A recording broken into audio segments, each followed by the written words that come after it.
Hello and welcome to Global Dialogue. I'm Shereen Bhan, and today we're joined by the Global CEO of Adobe here at their headquarters in India. Joining me today is Shantanu Narayen. Shantanu, thanks so much for joining us, and it's great to have you back here on CNBC-TV18 and in person. It's always a pleasure to be on your show, Shereen. Thanks for having me. Shantanu, let me start by asking you about your view of the world. It is an increasingly uncertain time, not just because of the geopolitical tensions that we're seeing, but inflation, the central bank action, and several pressure points that CEOs have their eye on. As you look at the world today, what are you most concerned about? What are you most confident about? Well, I think first in my role, if I'm not optimistic, I'm in the wrong role. So overall, I just continue to be optimistic about what's happening. I think the world has gone through these phases. The first unprecedented phase of what happened with the pandemic was certainly, where people said, let's make sure we focus on health and safety of people. I think the war in Ukraine has certainly, been another one of these geopolitical shocks. But I think as it relates to Adobe, the irony is, whether you're not able to be somewhere in person, digital has become a more important part of everybody's strategy. So, I think in the long run, the consumer sentiment still seems to be fairly positive. And businesses, I think, are thinking about how they use digital to navigate whatever uncertain times they might have. Speaking about the uncertain times that we live in, but the acceleration of digital, and this is an interesting number that I picked up from your earnings call for the last quarter, where you talk about the fact that consumers have spent $1 billion more online in May of this year compared to April, and year-to-date shoppers have spent over $377 billion online. That's a 9% growth year-on-year. So you believe that despite the uncertainties, despite the inflationary pressures, this is likely to continue, this trend line? There's no question. The genie is not going back in the bottle in terms of how people engage with customers. And what you're referring to, Shereen, is the third business that we have, which is the digital experience business or the experience cloud. And we have this unprecedented view of what people are doing digitally. Because our business strategy there is enabling businesses to power their businesses digitally. And so the Adobe Digital Index report is an ability for us to aggregate what's happening. And, I think people were always looking at, is the growth accelerating? Yeah. But the reality is that more and more of this stuff is happening online. What they were buying changed. And, we have really good insight into what's happening with inflation. And certainly, I think people moved a little bit more towards groceries as well as more, things that they needed for their running of their houses. But I think the trend towards online is just, it's explosive, and it's not going to change.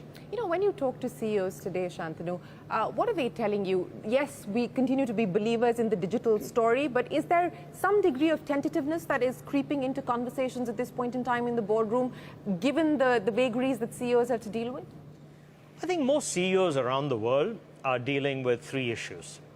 I think the first issue that they're all dealing with, and you touched on this, Shereen, was what's happening macroeconomic, what's going to happen with inflation, what's going to happen as it relates to the war situation. So that's on people's mind. I think the second situation that everybody's also talking about is the whole hybrid work versus the back to work and, the war for talent, and how are you making sure that you recruit, retain the best talent. So I think that's on everybody's mind. And then the third part is really more, I think, particular to their business, which is, given these two macroeconomic trends, what represents a headwind and what represents a tailwind as it relates to their business. And are they disrupting themselves? Are they being disrupted? And are they innovating? But the theme that I hear over and over and over again is, if you can't control the macroeconomic situation, are you running the company for the long run? And are you making the important decisions that you need to make right now to position yourself for when whatever happens with the macroeconomic climate becomes more of a tailwind than a headwind? And that's, I think, the conversation that I love to have, because you can't control the short run, but you can control the trajectory of the business in the long run. I'll come to the levers that you're trying to control as far as your business is concerned in just a second. But since we're here at your headquarters in India, let me talk to you about the India story, the kind of tailwinds that you see for your business particularly, and for India in general. Well, first, let's start with the fact that we celebrate 25 years of Adobe India. I know the country is celebrating 75 years, but we're celebrating 25 years, and it's this unbelievable milestone. I know you remember when Naresh started this, and we had 3 people. And to think about the fact that we have 7,000 people, which is, a quarter of our population worldwide, employee base, innovating in every aspect of our business, it just, is been beyond my wildest expectations in terms of how successful the India R&D Center, the India Consulting Services, and now the India market opportunity has been for India. I think as it relates to the India market opportunity, both digital as well as electronic payments, there's some of these, secular trends that are actually more accelerated in India than anywhere else in the world. The cost of transaction is plummeting in terms of financial services. The mobile, revolution has exploded beyond anybody's means. And I think everything happening electronically and digitally with everything that's happening on payments is just a unique opportunity in India. And I think what's really substantially different even now than 3 or 5 years ago is that everybody's aspirations are not just about capturing the Indian market for Indian companies, it's capturing the global market. And so from that point of view, the interest in all of our solutions is actually exploding. I just spoke to a couple of CEOs on my trip, and they're so bullish about India because the demographics as well as the population is only going to be a positive. I remember you said that you're disproportionately invested in India, and of course you've always been a long-time believer in the India story, but given the confidence that you see in the domestic market as well as the R&D base that you've been able to set up here in India, what is it going to mean both in terms of hiring, in terms of future investments? From a build, buy or partner point of view, where does India stack up? Well, first from the build, we're a growth-oriented company. We've been achieving record revenues every year. And when we talk to the street about, the fact that we have $100 billion plus addressable market opportunity, growth is happening in terms of our employee base. We're one of the few companies that is still, growing quite extensively. And that growth is disproportionately happening in India. We're a smaller company in terms of just the number of employees, but that doesn't change the skill set or the importance of talent in India. And India will just continue to be a huge place. We just finished a new building in Bangalore. We're building in Noida. So I think that just reflects our excitement on the employee and the skill and talent base here in India. I think as it relates to the business opportunity, that is a little bit more nascent. And you have to look at it by all 3 businesses that we're in. One of the areas I'm most excited about, honestly, is what we call our creative business. And we're trying to unleash creativity for all. And when you think about what's happening in terms of the amount of content that's being created in India, the importance of education, the importance of digital literacy and creative content, that's an area where the explosion of the number of people, we have this product called Adobe Express. I want 1 billion people in India using that product to, communicate the idea that they have, because everybody has a story to tell. So I think you have to look at each of your businesses. You have to recognize where you are on the S-curve. Some of them are perhaps, smaller than our global businesses, but the trajectory in the second derivative is what excites me. And I want to link what you're seeing happen in India as far as the creative or the creator economy is concerned to the trends that you're picking up globally as well. I mean, this has seen explosive growth, especially in the last few years. But now with Web3 and the Metaverse, how do you see this panning out? Well, 2 really exciting things on that. First is the creator economy. The reality is that what has happened on the web is anybody with a creative idea, and if you're a small and medium business, or if you're somebody who has something you want to merchandise, your ability to get a global population and to differentiate yourself through our creative tools, it's never been easier to do it. And so I think we're very excited about the creator economy. We're partnering with some companies on them ability to create NFTs so that, we have the ability to have electronic provenance of the goods that are being done. Are you a believer in NFTs and crypto? Well, I'm a believer in the technology. I'm a believer in the technology, and I'm a believer that just as physical art has a value, electronic art will have a value. Now, whether it's worth what tulips were worth in Netherlands in the early days, or whether it was worth something less, that will play itself out. But there's nothing inherent about electronic art not being valuable. And if for somebody who wants to buy it and somebody who wants to sell it, there is a transaction to be made. I think there was a little bit more hype associated with it, but it'll come back to, you know, a more normal situation. The metaverse, on the other hand, is actually very interesting. And it's interesting for the simple reason that the way I like to describe it is more and more things that you did in the physical world, you're going to do in the virtual world. Whether it's experiencing travel, whether it's experiencing medical care, whether it's, you know, transacting business, whether it's doing online commerce. Now that's being labeled the metaverse. And so the content creation and the interactivity that you have to do on the metaverse is an order of magnitude more difficult, because you now have to not only create the ability to have this immersive experience, but you have to have the ability to interact with, as they say abroad, the avatars or whatever. And so Adobe has this unique role to play where we're telling all of these brands, this is how you start to dip your toe in the water. This is how you create a brand. And what's happening, unfortunately, right now in the metaverse is you have multiple worlds. And so, you know, these brands have to decide which world am I betting on. But I think the whole content creation process is something that we can help them with. We have a white paper, and you are seeing more and more companies, whether it's with Meta and creating it for them, or Roblox or other gaming environment, you have to start to experience that, because that's where the next generation is. If social media is where the previous generation was starting to engage in terms of being on the internet, the metaverse will be, you know, one of the places where you're going to be able to attract new customers. What is the playbook then for the metaverse? You said you've got a white paper out. You're working with companies like Meta, collaborating and partnering with them. What have been the learnings so far? I mean, this is just about starting to sort of take off. What are the learnings so far? I think the first learning is you have to create a presence. Much like you created a presence in social media, you have to create a presence, and you have to represent what your brand is in the authentic way that's available on the metaverse. And I think that's table stakes. The second part of it is, what part of commerce do you want to create on the metaverse?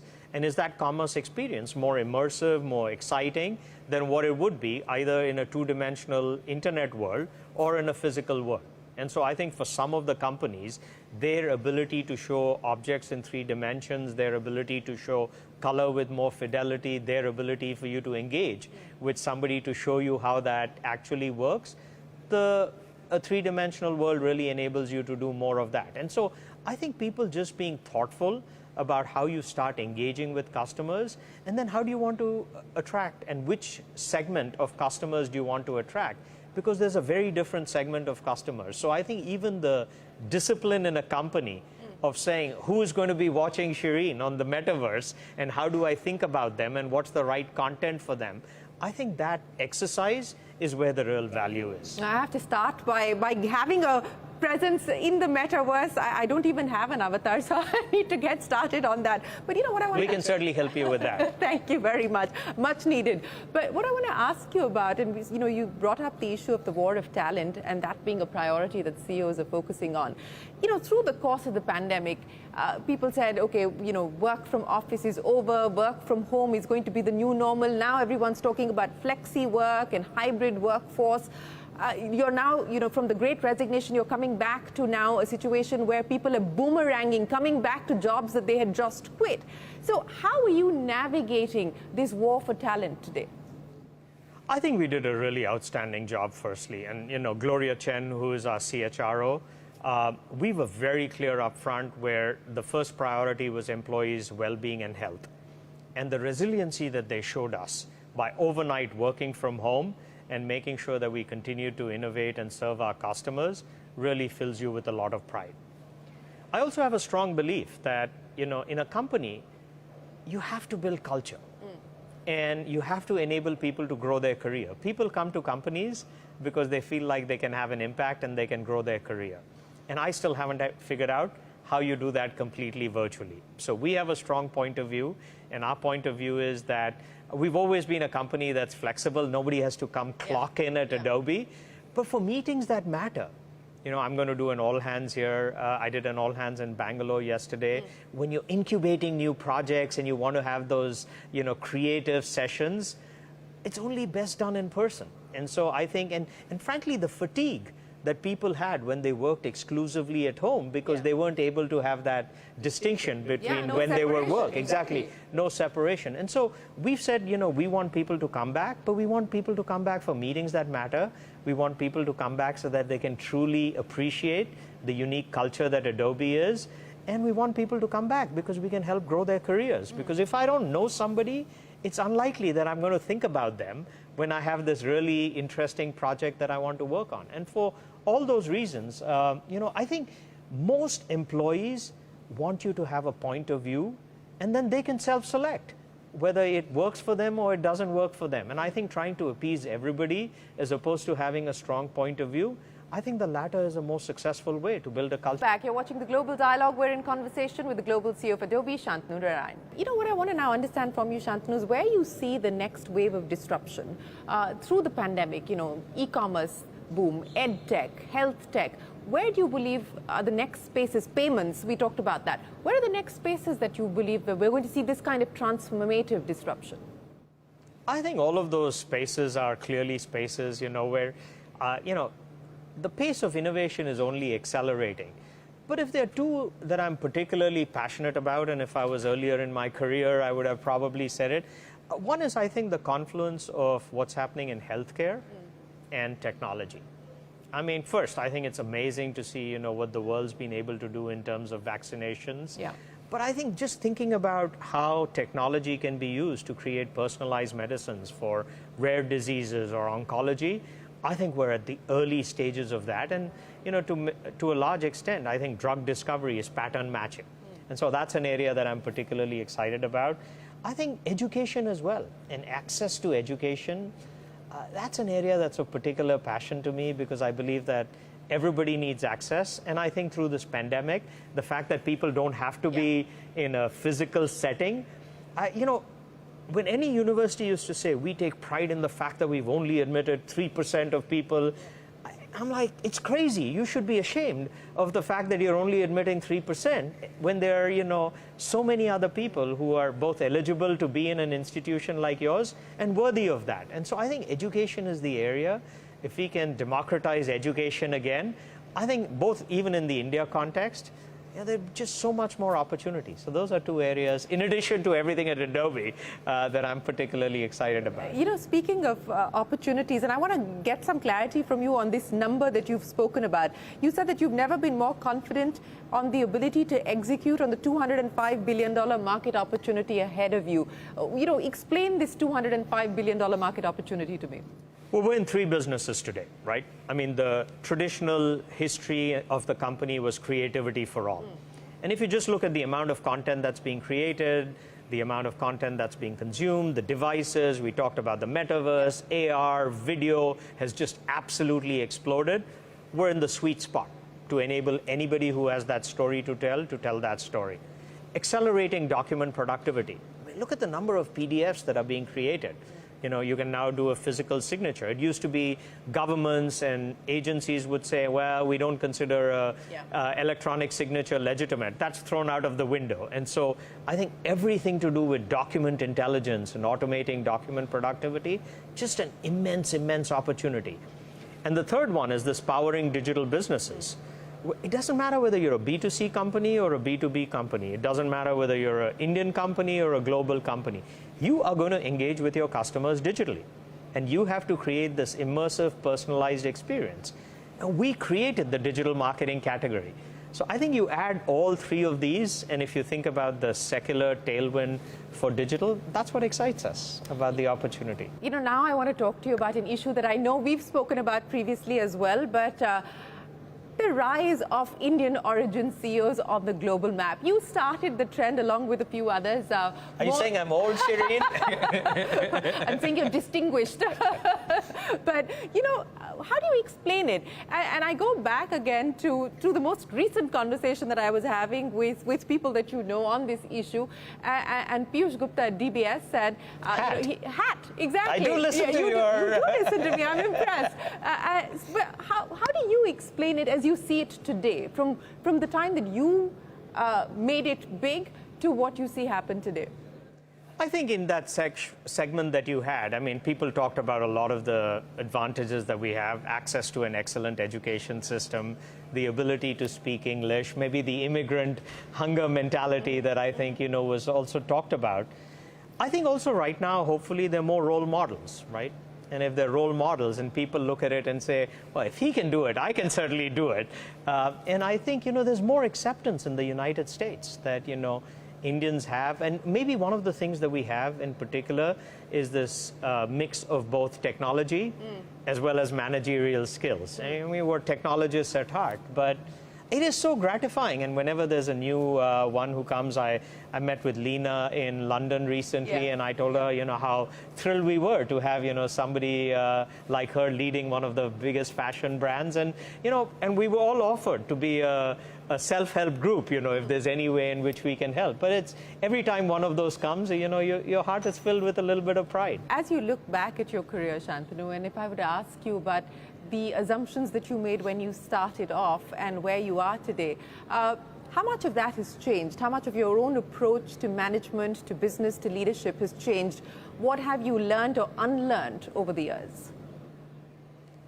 Well, it's a lot, Shereen. I mean, in all humility, you look at it every year and you say, oh my God, I was clueless, when I first started this a few years ago. And hopefully, I think the intellectual curiosity that you have to want to continue to grow has been the thing that's helped in this particular case. I think for me, what stayed constant is my love for products.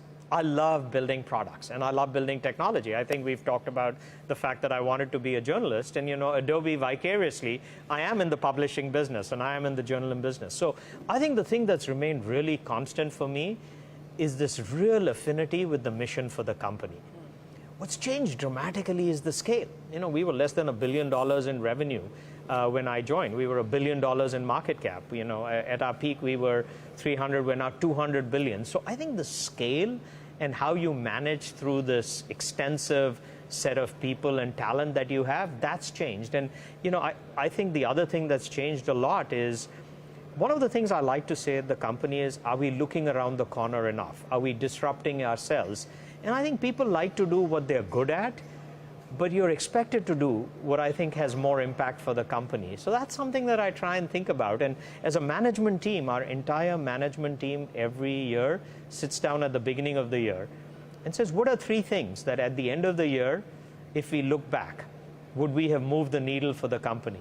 And I think that's been an exciting part for me, and growing by having, this talent that we have in the company. You talked about your love and fascination for products, and I'll end with that. We're finally starting to see some of that story and narrative shape as far as India is concerned. And many people now argue that this is perhaps going to be the decade for India as a product nation. Do you believe that? I think India will play a role in that. I think how they play a role beyond the Indian market for the international market, more than just the talent, I think that's something that, will require a little bit more evolution in terms of what happens. But I think access to capital is infinite in India. Access to talent is infinite in India. And the question is, are there enough role models in the Indian context of companies that have, achieved tremendous success, not just in the Indian context? And I think the more you have of that, that'll pave the way for the next one. So you're much more closely aligned with, what's happening on that startup. But I think the startup environment, because what makes the Bay Area so unique, if I were to end, was to say, everybody in the Bay Area knows somebody who's been at a startup.